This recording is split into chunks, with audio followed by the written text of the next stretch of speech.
But the discussion in the interim committee on tax policy went hand in hand with, but what we should do while we get rid of that credit that nobody uses is we should raise the exemption on the business personal property tax. And what that is right now, if you own $52,000 worth of business personal property, that could be machine equipment, it could be desks in your office, it could be cars your company drives, anything like that. If you own $52,000 or less of it now, you do not have to pay any business personal property tax. If you own $52,000 and 1 cent of that property, you do have to pay it. And you have to pay at the same rate that, say, an oil field giant who has tons of business personal property pays that.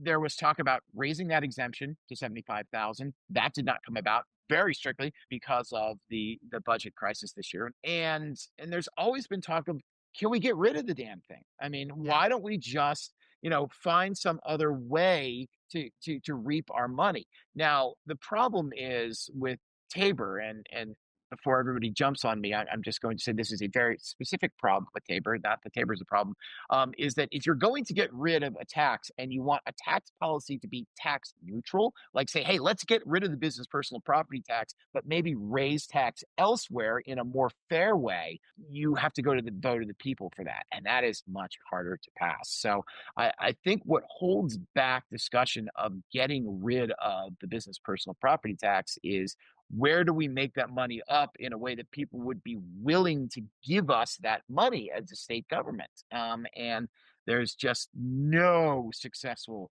solutions that have been put forward on that. I don't think we're done talking about getting rid of or lowering the business personal property tax. I mean, it is, Governor Polis hates that thing too. He's the one that raised the exemption from about 18,000 a year to 50,000 a year as part of a tax deal a couple of years ago. But I don't. I think that's going to stew for a while still.